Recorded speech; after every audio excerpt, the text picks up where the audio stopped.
So previously we started the 4th chapter of In Love at Ease, titled Embracing All.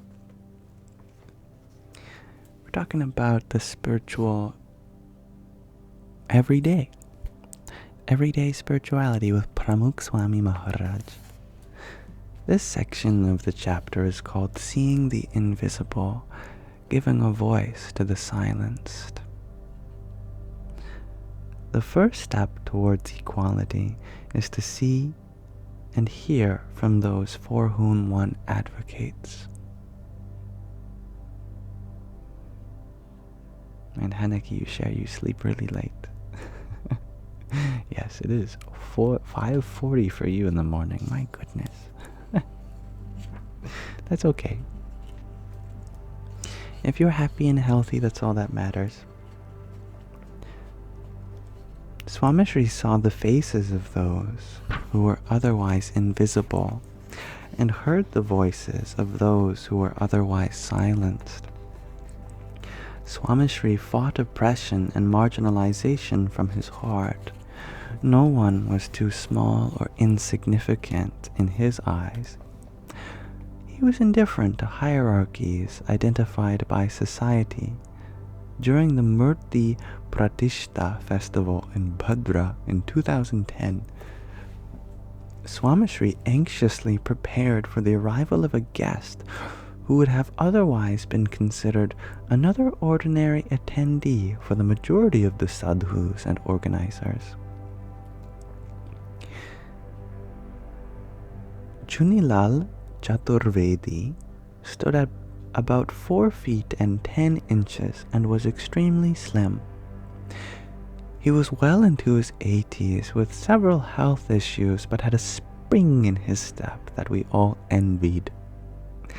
The elderly gentleman had served as a pujari at BAPS Sri Swaminarayan Mandir in Whittier, California.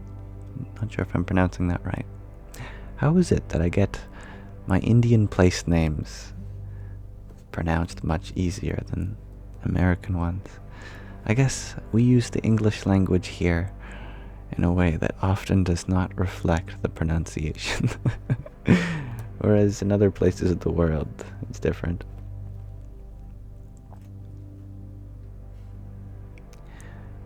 So yes, this elderly gentleman had served as a pujari for close to 2 decades. He retired in Rajkot, Gujarat, after his physical ailments and age made it difficult for him to serve.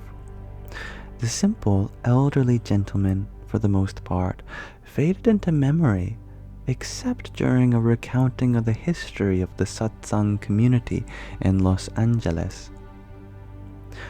Chunilal Chaturvedi had reached out to several sadhus and devotees about arrangements to visit Bhadra on the eve of the mandir inauguration. His requests had gone unheard until Swamishri found out about his wish to attend. He was in a meeting with the organization's trustees discussing an important development at the mandir when he asked Dharma Charandas Swami to find the Bhadra Mandir's lead administrator, Dharma Gunvardas Swami. Both sadhus quickly returned to the room. Swamishri turned away from the trustees and went aside to discuss arrangements for a special guest. I have a special guest coming to the mandir inauguration from Rajkot. I want him to have his own room in a house in the village. Do not send him to another village. He is old, and the constant back and forth will exhaust him. I know we are in Bhadra and air conditioning is rare in village homes, so make sure there is a fan in the room. The bathroom must be inside the house. If there is not a hot water boiler in the house, make sure attendants prepare hot water for him every morning. Make sure there is a table and chair for him to sit and do his morning puja and have his evening meals. Make sure there is an attendant who will wash his clothes and hold his hand as he gets into and out of the car to come to the mandir. Also, You may have to send food from the mandir to him in the evenings. He may be too tired to attend the evening assembly. I want you to care for him personally. Is that clear, Dhaku? Which is, I guess, a shortened version, a nickname for Dharmakun Vardas. Dhaku. The sadhu responded, "Of course, Swamishri. Can you tell me who the special guest is? What is his name?" Swamishri was not sure that his guest's name would help in making the arrangements. "I will tell you who it is later. First, find out where you are going to accommodate him. I want details, please." Swamishri was concerned that once he mentioned the elderly gentleman's name, the sadhus may not sincerely consider the preparations.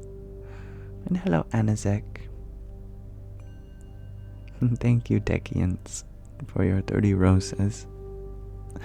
Jai Swami Narayan. Swamishri then turned to the trustees and resumed his participation in that meeting. Kanubhai Patel was in the room and recalls how startled he was by the comprehensive arrangements Swamishri made for this unnamed bhakta. He could not stop thinking about the interaction. Who was this mystery guest? Amid preparations for a grand festival in a small rural village, where the community was expecting local government leaders and dozens of wealthy entrepreneurs from around the world, how could Swamishri spend almost 20 minutes dictating the arrangements for a single bhakta? His first guess was that this must be a very wealthy or well-connected individual.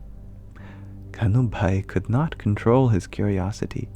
He approached Dharma Gunvardas Swami after the festivities ended to find out who this mystery guest was.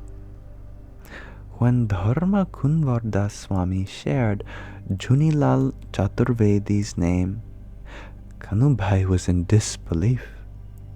He would never have guessed it was him, despite having served alongside the elderly gentleman in North America. Kanubhai reflected on how such comfort and convenience for the gentleman was a rare experience, typically reserved for major patrons or esteemed guests. Swamishri did not care for what his bhakta had, only for what he required. The Guru did not size up people by their height, weight, wealth, utility, and station in society. He served with a samyam that inspired a bond between the rich and the poor. The lines dividing the poor and rich run deeper when there is a disparity of profession and social class. In India, rural farm workers are one of the most neglected groups of employees. Swamishri made it a point to ask sadhus and volunteers what arrangements had been made for the farmers and their staff visiting the mandir or attending a festival. When touring a mandir complex, Swamishri always asked about the staff quarters. In Gadhada, he once insisted on touring the staff quarters when construction finished. When and if he found the quarters to be uncomfortable or lacking in space or suitability, he would immediately ask the lead sadhu, "Would you or I be comfortable here tonight?"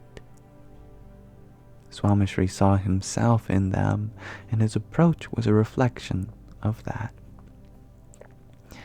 Thank you for sharing your blessings, Angelina. Swamishri also took great interest in the farms themselves, their workers, and farm animals. He frequently visited the farms and cowsheds attached to the mandirs in Sarangpur, Bochasan, and Gondal. He not only looked after the crops and animals, but the staff as well. He would ask them how their health was, how their kids were studying, and if they needed anything. Once, while visiting the farm and cowshed in Vidyanagar, Swamishri was examining the plot to select a location for a new biogas plant. biogas plants produce methane from cow manure. After selecting a location for the plant, Swamishri noticed a building not too far away from where he was standing and asked, "What is this building?" Sanjay Parikh, one of the organization's chief architects and full-time volunteers, reminded Swamishri that this was the staff quarters for the farm and barn workers. Swamishri walked towards the building, deep in thought. He looked at Sanjay Bhai and concluded, "This is too close to the biogas plant. The fumes and the stench from the plant will make it impossible for them to live here comfortably."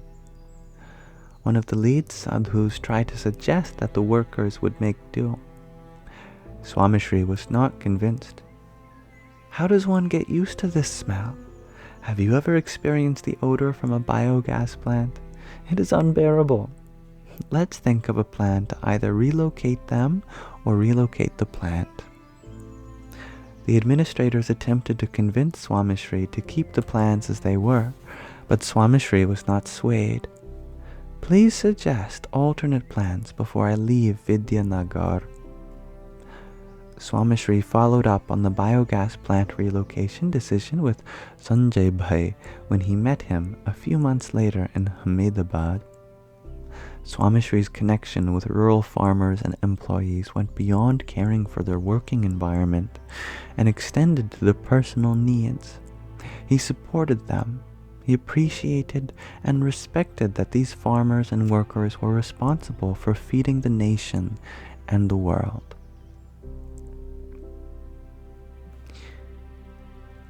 And let's pause our reading of "In Love, at Ease, There for Now."